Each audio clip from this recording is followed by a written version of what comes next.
Hello friends, मैं हूं शिफाली केजरीवाल और आप देख रहे हैं कंसल्टीज विद क्लियर टेक्स्ट। इस वीडियो में डिस्कस करूंगी एक बहुत ही इंपॉर्टेंट इशू जो ऑलमोस्ट हर बिजनेस एंटिटी और कॉर्पोरेट से रिलेटेड है, जीएसटी का। ये इशू है डिफरेंट सर्विसेज के बारे में जो एम्प्लॉयर अपने एम्प्लॉय को प्रोवाइड करता है या एम्प्लॉय अपने एम्प्लॉयर को प्रोवाइड करता है। फॉर एग्जांपल, काफ़ी सारी इंडस्ट्रीज़ में ऐसा होता है कि एम्प्लॉयज़ को फ्री मील दिया जाता है, यानी कि उनका लंच, या अगर वो लेट तक रुकते हैं तो उनका डिनर कंपनी उनको प्रोवाइड करती है, या फिर उनको घर लाने ले जाने तक की जो जिम्मेदारी है वो कंपनी की होती है। कई बार जब एम्प्लॉयज़ का ट्रांसफ़र किया जाता है तो उनको काफ़ी सारी फैसिलिटी दी जाती हैं, गेस्ट हाउसेज़ होते हैं, होम स्टेज होते हैं जो स्पेशली उनके एम्प्लॉयज़ के लिए होते हैं। तो ये सारी की सारी चीज़ें अगर इनकी हम नेचर देखें तो एक सर्विस है, और ये सर्विस एक एम्प्लॉयर अपने एम्प्लॉय को दे रहा है। तो यहाँ पे क्या इस तरह की जो एक्टिविटीज़ हैं उन पे जीएसटी की टैक्सेबिलिटी आएगी। साथ ही हम इसका जो एक वाइसी वर्सा केस है, यानी कि इसका जस्ट अपोजिट, जहाँ पे एम्प्लॉय अपने एम्प्लॉयर के लिए कुछ ऐसी चीज़ कर रहा है जो कि उसके एम्प्लॉयमेंट एग्रीमेंट के अंदर नहीं है, तो क्या उन पे जीएसटी की टैक्सेबिलिटी आएगी। ये सारे इश्यूज़ हम लोग प्रैक्टिकल पॉइंट ऑफ व्यू से डिस्कस करेंगे, जो एक्चुअली कॉर्पोरेट्स में होता है वो प्रैक्टिकल इश्यूज़ लेके। इस इशू पे कुछ एडवांस रूलिंग्स भी हैं। कॉलटेक पॉलीमर्स सबसे फर्स्ट एडवांस रूलिंग इस पे आई थी, देन टाटा मोटर्स की रूलिंग थी जिसने थोड़ा सा एक अच्छा डिसीजन दिया था, मतलब जो टैक्सेबल पर्सन है उनके फेवर में था वो। देन अगेन एक और एडवांस रूलिंग आई, उसने कहा कि नहीं, आपको नहीं मिलेगा। लेकिन यहाँ पे हमें ध्यान रखना है कि एडवांस रूलिंग की एप्लीकेबिलिटी बहुत ही रिस्ट्रिक्टेड होती है, और यहाँ पे हमें उसके इन डेप्थ उसको हमें चेक करना है लॉ के प्रोविज़न के पॉइंट ऑफ व्यू से और उस पूरी कंसेप्ट के पॉइंट ऑफ व्यू से। तो यहाँ पे सबसे इंपॉर्टेंट चीज़ हमें समझने वाली ये है कि जहाँ पे एम्प्लॉयर अपने एम्प्लॉयज़ को कुछ सर्विसेज प्रोवाइड कर रहा है, क्या वो सप्लाई है। अगर वो सप्लाई है तभी वो जीएसटी के अंदर टैक्सेबल की जा सकती है। और मैंने जैसे भी आपको बोला कि कॉलटेक पॉलीमर्स ने कहा कि हाँ होगी, टाटा मोटर्स ने कहा कि नहीं वो सप्लाई नहीं है, और टाटा मोटर्स ने उसका इवन इनपुट टैक्स क्रेडिट भी अलाउ कर दिया था। इसमें दो सिनेरियोज बन सकते हैं। एक तो वो सिनेरियो बनता है जहाँ पे एम्प्लॉयर अपने एम्प्लॉय को कम्प्लीटली फ्री ऑफ कॉस्ट दे रहा है, यानी कि उसे कुछ भी चार्ज नहीं कर रहा।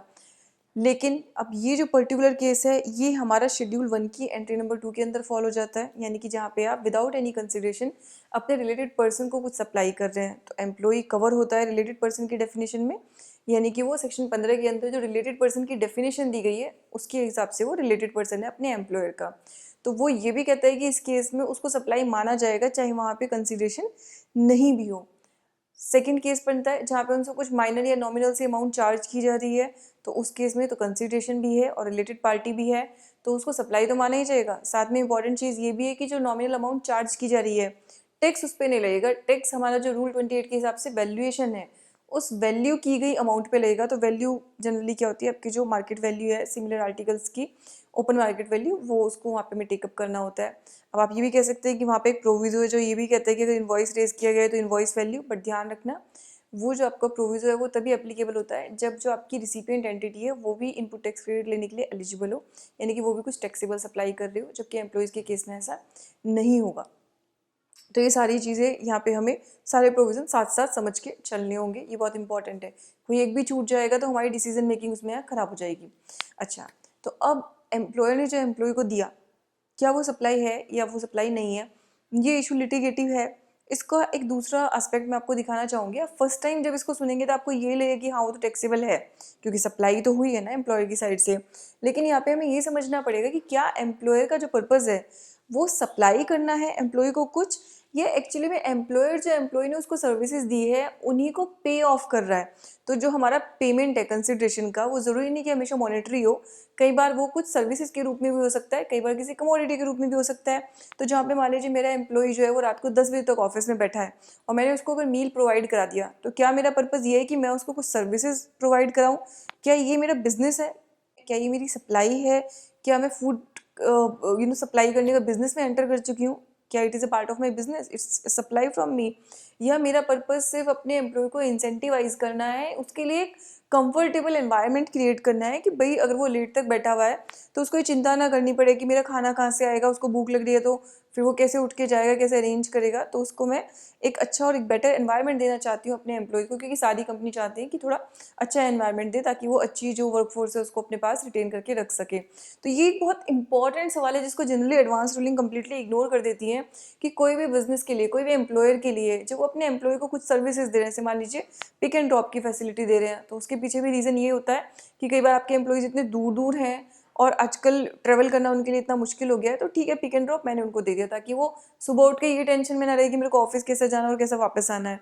तो यहाँ पे ये समझना बहुत ज़रूरी है कि क्या एम्प्लॉयर का पर्पज़ सच में उन्हें कोई सप्लाई करना था या सिर्फ उनको एक अच्छा वर्किंग एनवायरनमेंट देने के लिए ये सब किया गया। और इसका दूसरा एस्पेक्ट ये भी है कि जो उन्होंने मुझे as an employ services provide की, क्या ये सिर्फ उनका एक कंसिडरेशन देने का तरीका है। तो कुछ कंसिडरेशन मैंने उनको मॉनिटरी दिया, कुछ कंसिडरेशन मैंने उनको इस तरीके से दे दिया उनके लिए एक अच्छा और बेटर वर्क एनवायरनमेंट क्रिएट करके। और ये सारी जो कॉस्ट होती है जनरली वो कंपनी की जो कॉस्ट टू कंपनी है उसका हिस्सा होती है। तो यानी कि कंपनी को जो एम्प्लॉय की कॉस्ट पड़ रही है ये तो उस कॉस्ट का ही हिस्सा है। तो मैं उसको कोई सर्विस थोड़ी दे रही हूँ, बल्कि मैं उसको कुछ फैसिलिटी दे रही हूँ और कुछ मैं उसको सैलरी दे रही हूँ ताकि मैं उसको रिटेन कर सकूँ। लेकिन इंपॉर्टेंट चीज़ समझने वाली है कि दोनों ही चीज़ें, चाहे मैं उसको खाना प्रोवाइड कर रही हूँ, उसको ट्रेवल प्रोवाइड कर रही हूँ, वो सारी चीज़ें जो मैं उसको प्रोवाइड कर रही हूँ और पैसे भी जो मैं उसको प्रोवाइड कर रही हूँ, सैलरी, वो सब इसीलिए है क्योंकि वो मुझे अपनी एम्प्लॉई की सर्विसेज दे रहा है। तो वो एक काउंटर कंसिडरेशन है फॉर उसकी सर्विसेज के लिए, ना कि एक नई फ्रेश सर्विस है एम्प्लॉई के लिए। ये यहाँ पे एक प्ली लेना बहुत ज़रूरी है और आई थिंक ये केस तभी सेटल हो पाएगा जब ये या तो किसी कोर्ट में जाए, अच्छे कोर्ट में, या फिर मुझे लगता है कि सीबीआईसी को यहाँ पे क्लैरिफिकेशन के साथ आना चाहिए क्योंकि ये सारी इंडस्ट्री में जितनी भी अच्छी कंपनी है उनकी एक बहुत ही कॉमन प्रैक्टिस है इस तरह की फैसिलिटीज़ अपने एम्प्लॉयज़ को प्रोवाइड कराना।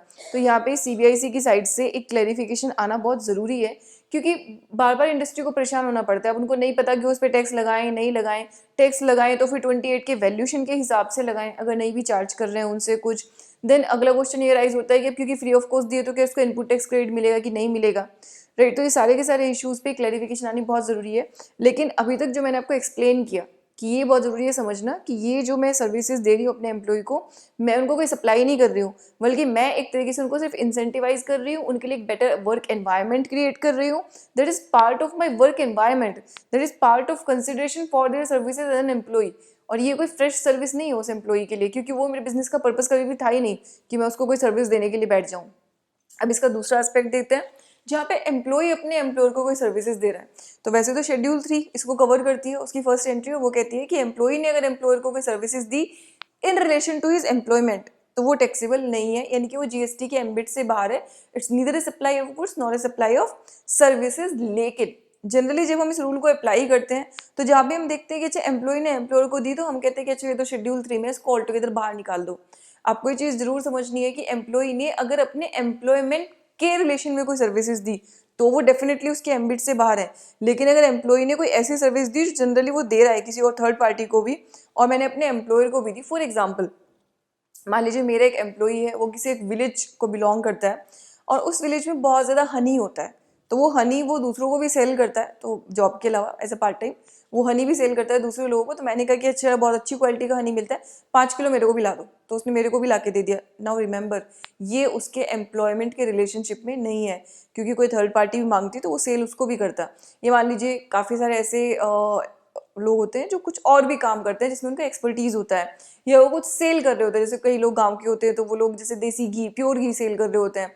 तो मान लीजिए मैंने बोल दिया कि अच्छा ठीक है तुम्हारी भाई स्वीट्स तुम बहुत अच्छी बनाते हो या कोई चीज़ अच्छी बनाते हो तो आप एक काम करो मेरे एम्प्लॉयज़ के लिए इतने पैकेट्स लेके आ जाओ या इतना केजी आप हमारे ऑफिस के लिए लेके आ जाओ। तो आपको ध्यान रखना पड़ेगा उस केस में जो इस तरह की ट्रांजेक्शन्स हैं वो उस एक्सेप्शन में इंक्लूड नहीं होंगी।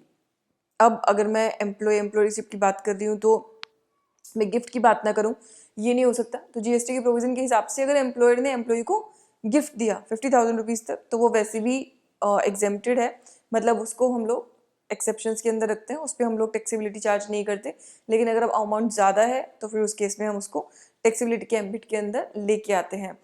अब हम लोग बात करेंगे कि जहाँ पे मेरी नोटिस पीरियड की पे है, तो नोटिस पीरियड की पे यानी कि जहाँ पे एम्प्लॉय को नोटिस पीरियड सर्व करना था वो पहले ही छोड़ के चला गया, तो मैं उसको बोलूँगी आप छोड़ के जा रहे हो तो इतना कंपनसेशन मेरे को पे करके जाओ क्योंकि आपके जाने के कारण मेरा काम सफ़र करेगा। तो कई जगह पे इसको भी टैक्सेबिलिटी के एम्बिट में मान लिया जाता है कि भाई हाँ इस केस में भी आपको उसको जो है मतलब टैक्स पे करना पड़ेगा क्योंकि ये तो एम्प्लॉयमेंट एग्रीमेंट के कारण नहीं है, अब तो एम्प्लॉय एग्रीमेंट आपका खत्म हो गया उसके कारण है। लेकिन ध्यान रखना ये जो पूरी ट्रांजेक्शन आई है वो आई एम्प्लॉयमेंट के ही कारण है, तो यानी कि वो जो हमारा एक्सेप्शन है वो यहाँ पे भी कवर होगा। साथ में इसके एस्पेक्ट एक ये भी है कि हमारी जो शेड्यूल 2 है वो ये भी कहती है कि अगर आपने कोई लॉस बियर किया, आपने एग्री किया किसी लॉस को बियर करने के लिए, किसी के एक्ट से आपको कोई तकलीफ हुई उसको आपने बियर किया और उसके लिए अगर आपको कोई अमाउंट मिली that is also a supply. But अब इसमें एक और चीज़ जुड़ गई है, हमारी जो सप्लाई की डेफिनेशन है वो रेट्रोस्पेक्टिवली चेंज हो चुकी है सिंस जुलाई 2017, यानी कि जब से हमारा जीएसटी आया था। और उसमें जो शेड्यूल 2 थी उसको स्ट्रक्चर को उसके चेंज कर दिया गया। अब शेड्यूल 2 सिर्फ जो ऑलरेडी सप्लाई है उसके सब सेक्शन 1 के हिसाब से उसकी नेचर बता सकते हैं, इट्स सर्विस और गुड्स, लेकिन वो किसी भी नॉन सप्लाई को सप्लाई मतलब कि वो लिस्ट नहीं कर सकते कि क्या सप्लाई माना जाएगा।